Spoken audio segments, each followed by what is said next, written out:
Shalom. Boleh bilang kiri kanan happy Sunday. Oke, good to see you.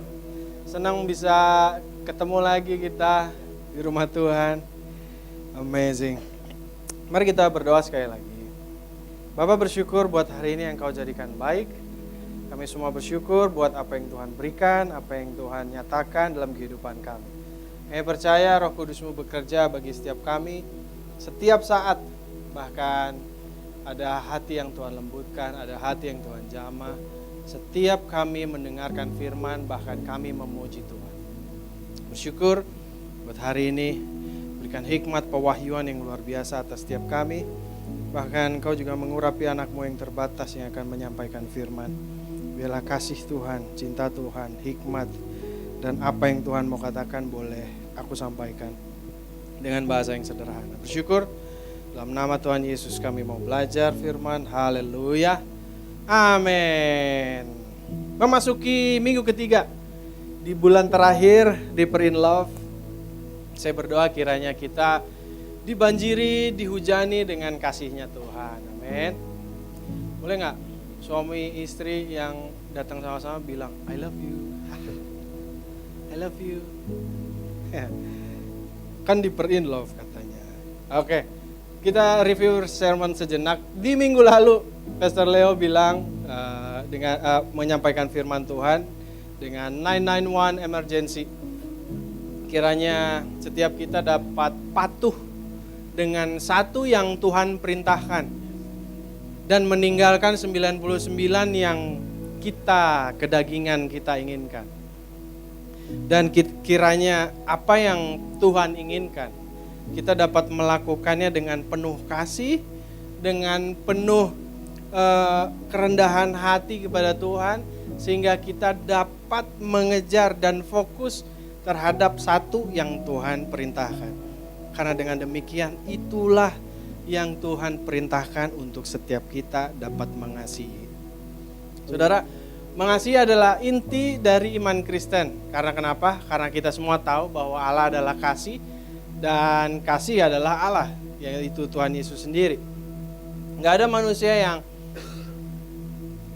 clean from sin. Gak ada manusia yang gak berdosa, semuanya berdosa. Saya berbuat dosa, Bapak Ibu pun pernah berbuat dosa. Kita semua punya masa lalu. Dan apa yang respon apa yang kita keluarkan ketika kita dijamah Tuhan, mengalami hadirat Tuhan, itu akan menentukan sebagaimana kehidupan kita selanjutnya. Setiap kita punya latar belakang dan track record yang mungkin kurang baik, apalagi saya. Saya track record dan latar belakang kehidupan saya nggak baik-baik saja karena saya hidup jauh dari yang namanya kasih orang tua. Maka banyak kesalahan-kesalahan dan hal-hal jahat yang menyakiti Tuhan. Dan bersyukur buat setiap kita yang terus mau taat sama Tuhan, yang terus mau mengasihi Tuhan dan mengasihi sesama. Tapi masalah terbesar setiap kita adalah kita mau Tuhan tetap setia mengasihi kita, tapi setiap kita tidak mau mengenal pribadi Tuhan. Tuhan kasih aku.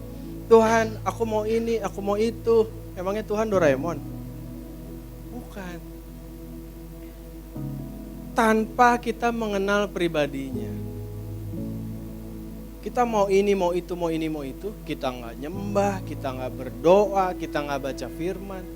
Terus bagaimana Tuhan mau menyatakan kemuliaannya sehingga kita dapat mengalami Tuhan. Tapi untuk mengartikan kasih, terdapat perbedaan konteks dalam bahasa Inggris. Kasih yang adalah love dapat dinyatakan di beberapa banyak aspek dalam kehidupan, banyak kehidupan, dan sangat luas dalam kata love. Tapi berbeda dengan bahasa Yunani, dibagi menjadi 4 kata. Itu ada eros, yang kasih romantis, kasih seksual, kasih suami istri. Ada phileo, kasih persaudaraan atau persahabatan yang melebihi ikatan keluarga. Ada storge, kasih yang ada dalam tiap keluarga. Dan agape, kasih tak bersyarat. Dan kasihnya yang menebus setiap kita. Bapak Ibu Saudara, ada sebuah cerita, ada seorang opa dan oma yang sangat romantis sekali, dan seorang muda ini mengikutinya kemanapun opa ini pergi dan berada. Jadi opa tuh ngajak oma makan. Opa bilang, "Beb, mau makan apa? Beb, silakan duduk. Darling, mau minum apa? Sweetheart, makanannya belepotan, dilapin." Sampai seorang muda ini datang sama opa. "Opa, apa sih rahasianya opa untuk tetap romantis sama oma?" Opa cuma jawab gini, "Opa tuh sudah menikah sama oma 50 tahun lebih.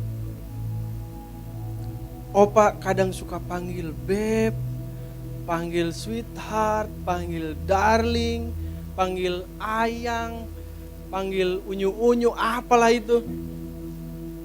Bukan itu semua karena opa udah lupa namanya oma." Jadi yang pasangan yang panggil beb, sweetheart, honey, apalah itu, ayang, jangan kepedean. Pastikan dia kenal nama saudara. Oke, jangan kegeeran. Beb, sweetheart, dalam hati namanya siapa ya gitu. Nah, dan hari ini, itu hanya jokes bapak-bapak aja. Hari ini kita akan belajar dari sosok seorang Petrus. Dia adalah salah satu murid yang sangat mengasihi Yesus menurut Alkitab. Dan salah satu murid yang dikasihi Tuhan. Di minggu ini kita akan belajar tentang bagaimana perjalanan hubungan kasih antara Yesus dan Petrus. Dengan judul Do You Love Me? Nah, Petrus menjadi salah satu murid yang terus mengawal dan mengikuti proses ketika Tuhan Yesus mau disalibkan, Tuhan Yesus disiksa. Tapi Tuhan Yesus terlebih dahulu sudah menubuatkan apa yang akan Petrus lakukan, bahwa Yesus mengatakan bahwa kamu akan menyangkaliku 3 kali sebelum ayam berkokok. Dan inilah masa terburuk, masa kelam, masa kehancuran. Dia malu atas apa yang ia lakukan ketika ia sadar, oh iya, ini nubuatan Yesus sebelum ia disalibkan. Tapi menariknya, kira-kira sekitar 50 hari menurut kalender Gregorian setelah kebangkitan Yesus, dia justru dengan berani bersaksi kepada orang lain bahwa Yesus adalah Tuhan dan telah naik ke sorga dan duduk di sebelah kanan Allah Bapa. Kita baca firman-Nya. Yohanes 21 ayat 15 ke 17. Sesudah sarapan, Yesus berkata kepada Simon Petrus, "Simon, anak Yohanes, apakah engkau mengasihi aku lebih daripada mereka ini?" Jawab Petrus kepadanya, "Benar Tuhan, engkau tahu bahwa aku mengasihi engkau." Kata Yesus kepadanya, "Gembalakanlah domba-dombaku." 1. Kata Yesus pula kepadanya untuk kedua kalinya, "Simon, anak Yohanes, apakah engkau mengasihi aku?" Jawab Petrus, "Benar Tuhan, engkau tahu bahwa aku mengasihi engkau." Kata Yesus kepadanya, "Gembalakanlah domba-dombaku." Kata Yesus yang ketiga kalinya, "Simon, anak Yohanes, apakah engkau mengasihi aku?" Maka sedih hati Petrus karena Yesus berkata untuk ketiga kalinya. Ini menggambarkan, mengingatkan, menyadarkan Petrus bahwa sama banyaknya ketika Petrus menyangkali Yesus. Maka sedih hati Petrus karena Yesus berkata untuk ketiga kalinya, "Apakah engkau mengasihi aku?" Dan ia berkata kepadanya, "Tuhan, engkau tahu segala sesuatu. Engkau tahu bahwa aku mengasihi engkau." Kata Yesus kepadanya, gembalakanlah domba-domba. Kira-kira apa kaitannya dengan perikop di ayat tersebut? Kita belajar mengenai makna kata kasih yang pertama dan kedua. Dalam dua pertanyaan yang pertama, Yesus menggunakan kata bahasa Yunani yaitu agape, yang merujuk pada kasih tanpa syarat. Namun Petrus menjawab dengan menggunakan kata philia yang merujuk kepada kasih persahabatan. Kita perhatikan, Simon anak Yohanes, apakah engkau agape aku lebih dari mereka ini? Tapi Petrus menjawabnya, ya Tuhan, engkau tahu bahwa aku philia dengan engkau. Kasih Yesus adalah kasih tanpa syarat, tapi kasih Petrus adalah kasih yang antara sahabat, pertemanan, best friend pokoknya. Tapi pertanyaan ketiga, ini pertanyaan kedua dikatakan dengan menggunakan kata yang sama. Tapi pertanyaan ketiga, Simon, anak Yohanes, apakah engkau philia sama aku? Yesus menurunkan level kasihnya. Yesus menyamakan level kasihnya dengan Petrus. Ini merupakan ketuhanannya Yesus itu dia tinggalkan. Dia mau menyamai kasihnya Petrus dengan philia. Ini pertanyaan ini adalah pertanyaan yang sama bagi setiap saya dan saudara. Apakah kita mengasihi Tuhan? Ini sama halnya dengan secara tidak langsung Tuhan menanyakan buat saya dan saudara. Dia menanyakan, do you love me? Apakah kita mengasihi Tuhan? Jawaban yang mana yang mau kita gunakan? Kiranya Roh Kudus membantu kita untuk menjawabnya. Sama halnya ketika saya membuat khotbah ini, kayak saya ditempeleng duluan. Kan selalunya begitu ya. Pengkhotbah selalu ditabrak duluan. John, do you love me? Katanya. Sampai saya, ini mesti beres dulu. Ini luas nih. Ini harus saya dulu yang ngalamin nih. Ini mesti saya dulu yang ngalamin nih. Tapi memang philia yang Yesus taruhkan dan dia jawab pada Petrus itu adalah memang philia yang benar-benar karena Yesus mengenal siapa Petrus. Richard Wurmbrand adalah seorang pendeta Lutheran Injili Rumania dan profesor keturunan Yahudi. Pada tahun 1948 dia telah menjadi seorang Kristen 10 tahun sebelumnya. Ia secara terbuka mengatakan bahwa komunisme dan kekristenan tidak sejalan. Ketika Richard Wurmbrand mati, ditemukan 19 tusukan linggis, bukan pisau, tapi linggis. 19 tusukan linggis. Dan sebelum dia meninggal, ketika di dalam penjara, salah satu rekan Richard datang dan berkata, dia berkata demikian, bagaimana kalau besok saya datang ke kepala penjara dan saya menyangkali Yesus supaya saya tidak dibunuh? Karena komunisme di Rumania pada waktu itu selalu membunuh orang yang percaya pada Kristus, apalagi seorang martir. Dan dengan demikian Richard tidak tidur semalaman karena Richard memiliki rencana untuk mencekik rekannya sampai mati. Dengan alasan supaya temannya besok tidak menyangkal Yesus. Seketika dia terhentak karena Roh Kudus bekerja. Dia sadar, sekalipun ia martir Kristus, dia masih memiliki naluri kebencian dalam pribadinya, dalam hatinya. Bahkan dalam pikirannya tersirat pikiran-pikiran yang ingin membunuh. Sebagai manusia, saya pun ditemplak waktu saya baca ini. Kadang sebagai manusia, kadang kita selalu menyangkali kasih yang ada di dalam. Terkadang Yesus sudah menyuruh A, tapi kita justru menyangkali Yesus, menyangkali apa yang Yesus perintahkan. Sehingga kita mau melakukan apa yang sekiranya enak buat kita.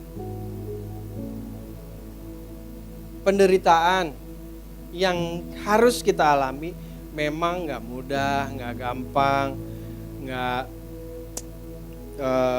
mulus jalannya untuk kita hadapi. Prosesnya pun gak enak dan berat juga.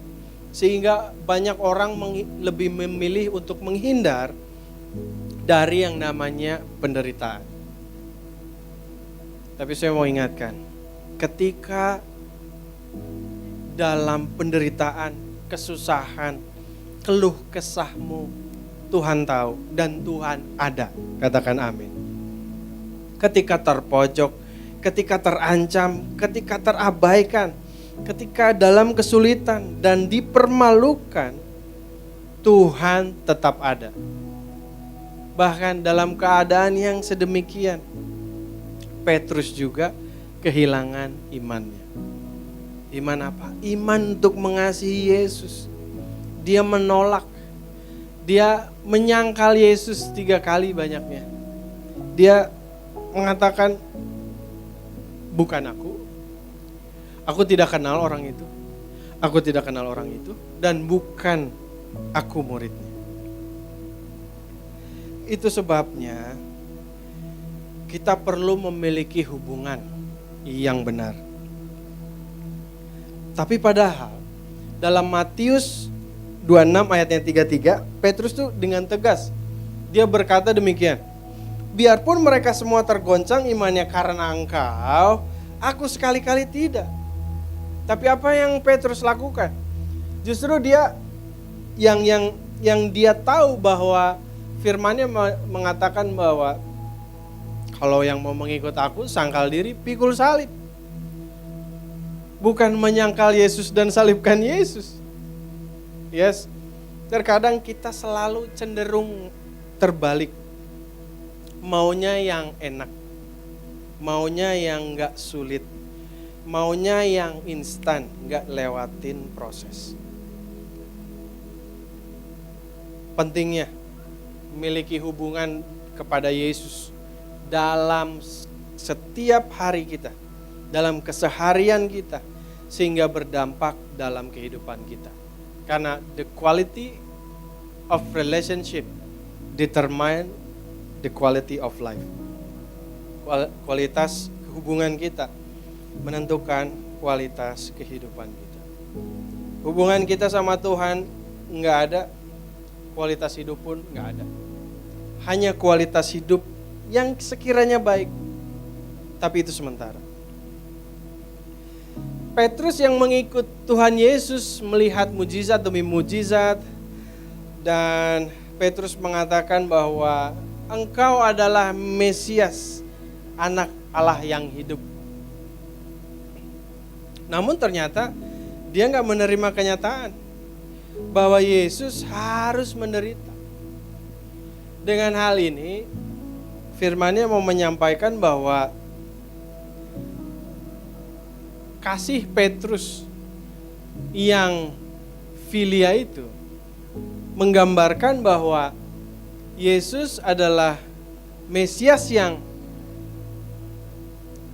mengadakan mujizat, memberi makan 5.000 orang, menyembuhkan yang buta, menyembuhkan yang lumpuh, menyembuhkan yang kusta, yang mati bangkit.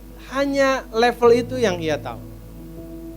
Tapi yang mau Tuhan ingatkan bagi Petrus dan kita semua, bahwa dia adalah Mesias, anak Allah yang hidup. Dialah Tuhan, Juru Selamat. Bukan hanya sahabat, dia Tuhan, dia Juru Selamat, dia satu-satunya Tuhan, dan tidak ada nama lain yang lebih besar daripada Yesus.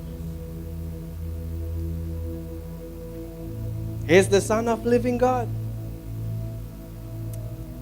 Itu sebabnya Yesus mau setiap kita yang memiliki kasih, bertanggung jawablah kepada kasih yang Tuhan taruhkan. Karena tanggung jawab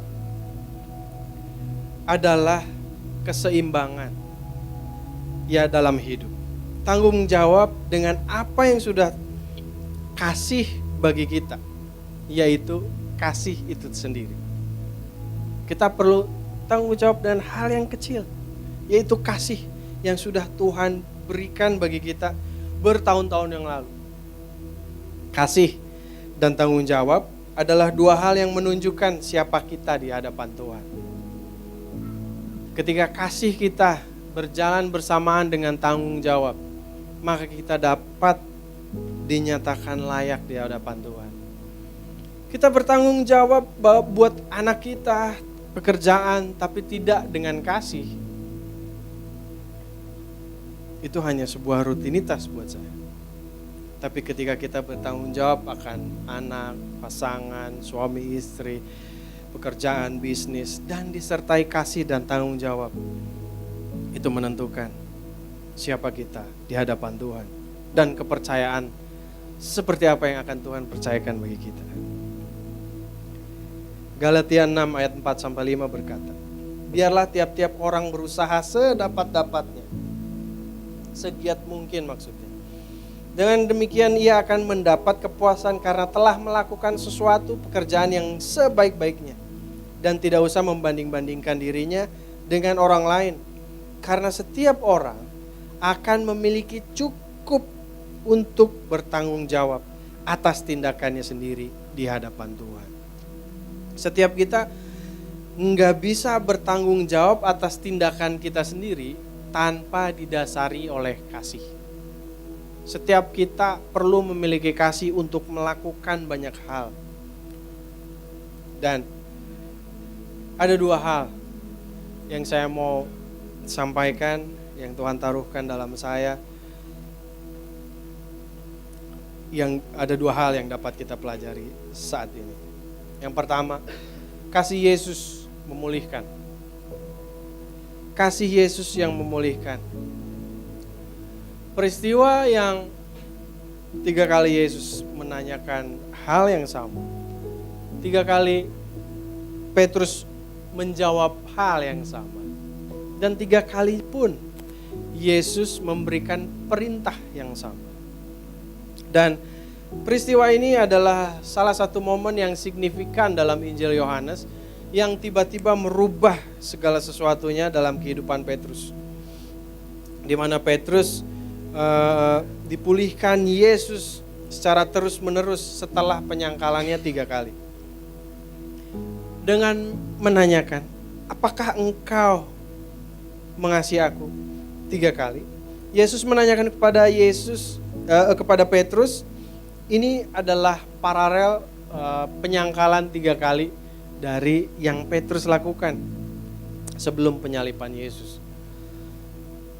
Ketika Petrus mau mengakui, merendahkan hatinya, dia mau jujur, dia gak bohong tentang apa yang Tuhan tanya. Kamu agape gak? Saya filia. Tuhan tanya lagi, kamu agape gak? Saya filia. Tuhan tanya lagi, kamu filia gak? Dengan sedih hati. Dengan sedih hati. Petrus menjawab, iya, saya filia. Engkau mengetahui segala sesuatunya. Engkau maha tahu Tuhan. Dengan menanyakan hal demikian, Petrus dipulihkan. Kasih Petrus dipulihkan. Kasih seorang Petrus yang ia miliki dipulihkan. 3.000 orang bertobat. Dia langsung menginjil kemana-mana. Saat Petrus menjawab bahwa ia mengasihi Yesus, itu memberikan kesempatan bagi Petrus untuk menebus penyangkalannya dan memulihkan hubungannya dengan Yesus. Kualitas hidup yang Yesus mau adalah menyangkal diri dan pikul salib. Bukan menyangkal Yesus dan menyalibkan Yesus. Mungkin kita berpikir bahwa saya dikasihi, ketika saya diberkati, saya sehat, saya kelimpahan, saya duduk di mobil mewah. Enggak ada yang salah dengan itu semua. Tapi kasih Yesus selalu ada dalam kehidupan kita susah, sulit, baik-baik saja, tidak baik-baik saja, Yesus tetap mengasihi. Asal kita mengakui dengan lidah kita dan bertekuk lutut dan mengatakan Yesus adalah Tuhan. Pemulihan ini menunjukkan kasih dan pengampunan Yesus yang mendalam. Meskipun Petrus telah gagal, saya dan saudara pernah gagal mengikut Yesus, bahkan menyangkal Yesus, menolak Yesus, menghindari perintahnya, bahkan menghindari penderitaan. Yesus mengampuni dan memulihkan kita dan memulihkan hubungan kita kepada Dia. Ini menunjukkan bahwa dalam kasih Tuhan selalu ada kesempatan dipulihkan dan pengampunan bagi setiap kita yang berbalik dan bertobat. Nggak ada yang terlambat. Nggak ada yang terlambat ketika kita menyadari dan mau berbalik dan bertobat. Hal yang kedua yang dapat kita pelajari adalah kasih Yesus memiliki tujuan. Kasih Yesus memiliki tujuan. Tujuannya apa? Gembalakanlah domba-dombaku. Kenapa 3 kali juga ya? Mungkin saya pikir ketika saya membuat bahan materi ini, Tuhan akan selalu mengampuni dosa kita, tapi tidak dengan konsekuensinya. Setuju? Tuhan akan selalu mengampuni dosa kita, tapi tidak dengan konsekuensinya. Saya berpikir bahwa Tuhan mengampuni Petrus, dan yang harus Petrus lakukan adalah gembalakanlah domba-dombanya. Mengasihi berbicara tentang hubungan kita dengan Tuhan, dan tanggung jawab berbicara tentang kepercayaan yang Tuhan percayakan pada kita. Apa yang Tuhan percayakan bagi saudara hari-hari ini, mau itu kecil, itu sedang, itu besar, bersyukurlah. Dan tetap ingatlah bahwa Dialah yang memberikan, Dialah yang mempercayakannya. Hubungan tanpa tanggung jawab adalah kehidupan yang tidak bertumbuh. Sebab tanggung jawablah yang disertai kasih akan mendewasakan seseorang.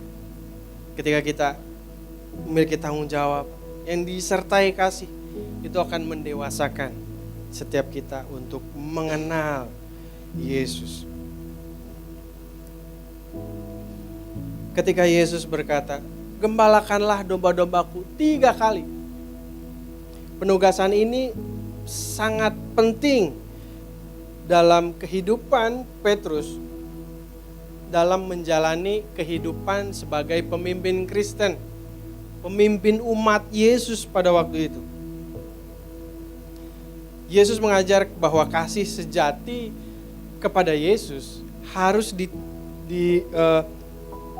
dilakukan, harus bertindak, harus melakukan sebuah tindakan nyata, harus melakukan segala hal sesuatu yang Tuhan perintahkan. Nggak boleh, oke, saya punya kasih dan saya mengasihi. Nggak gitu. Tuhan pasti menaruhkan satu hal dalam setiap kehidupan saya dan saudara untuk melakukan suatu hal yang ia perintahkan. Maka lakukanlah.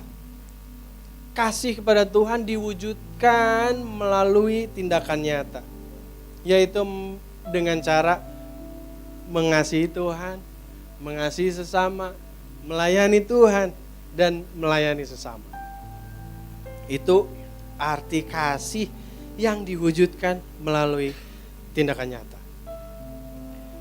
Dengan mempercayakan tugas ini kepada kepada Petrus, kepada saya dan saudara juga, Yesus menunjukkan bahwa kita telah dipulihkan dan siap untuk memimpin.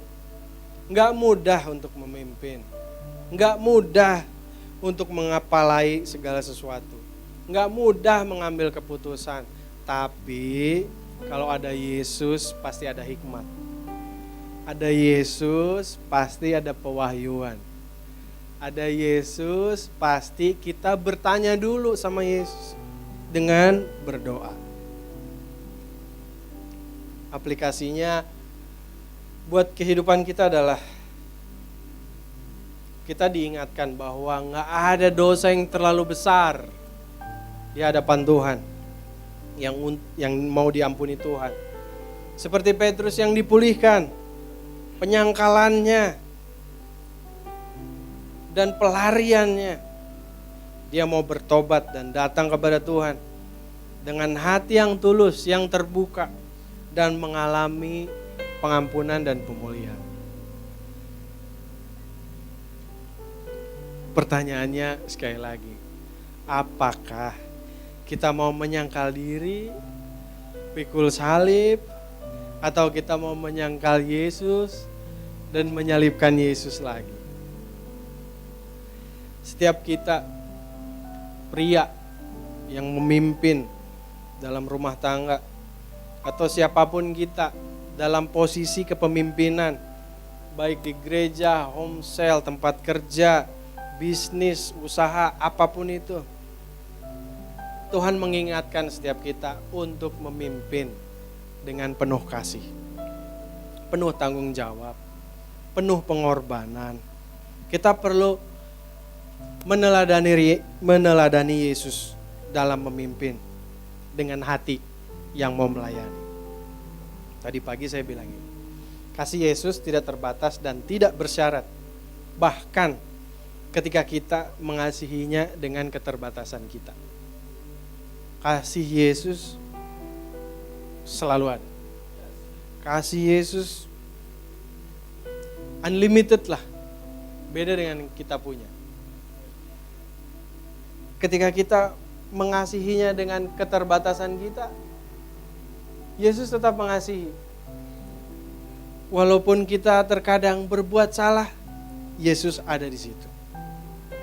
Tapi pastikan, sebelum kita merefleksikan kasih yang dari Tuhan, kita perlu menikmati kasih itu terlebih dahulu.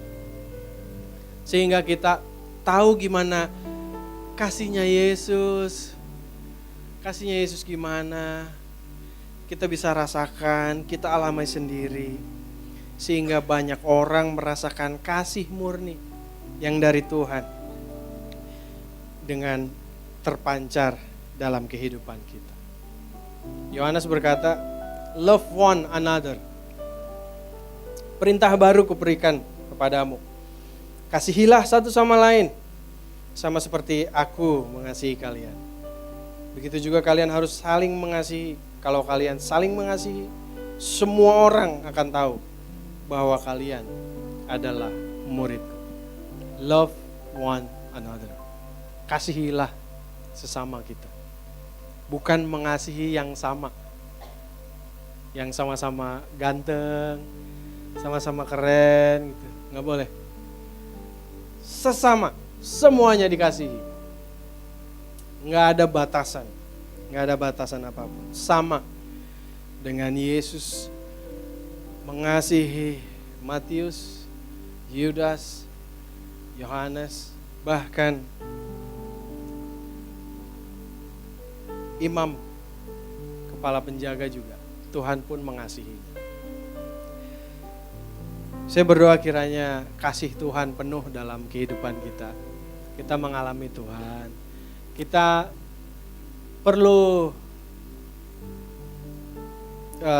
slowing down dalam hidup. Kita kadang perlu diam. Kadang kita kan kalau berdoa, Tuhan saya ini, Tuhan begini, Tuhan begitu. Mau gak berdoa, ambil waktu nanti di rumah atau kapan, berdoa itu diam. Dengar sama Tuhan. Apa yang Tuhan taruhkan dalam hidup. Jangan-jangan kayak saya. Ketika waktu saya berdoa, saya diam. Saya ada, do you love me? Aduh, iya, saya harus mengalami kasih Tuhan terlebih dahulu. Dan saya alami luar biasa.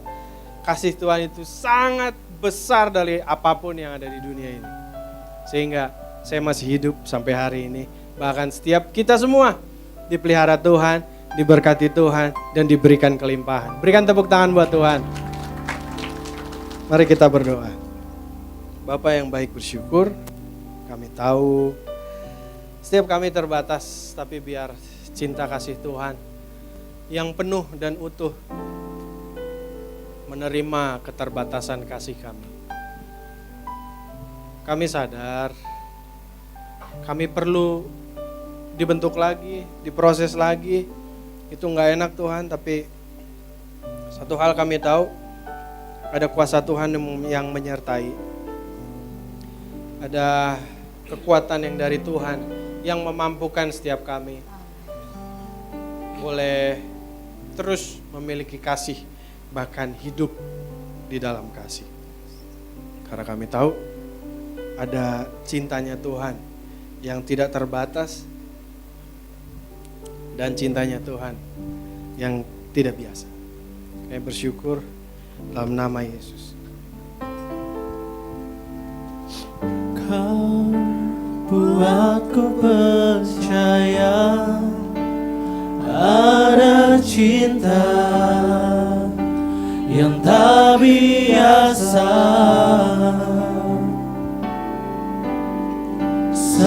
Saat ku kecewa, ada cinta sembuhkan luka. Kau buatku percaya ada cinta yang tak biasa. Saat ku kecewa, ada cinta sembuhkan luka. Ku dicinta, ku disayang, ku diinginkan. Ku dicinta, ku disayang, ku diinginkan.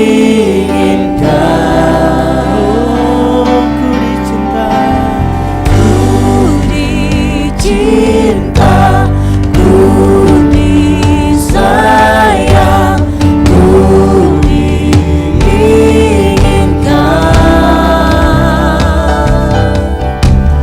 Ku dicinta, ku disayang, ku diinginkan.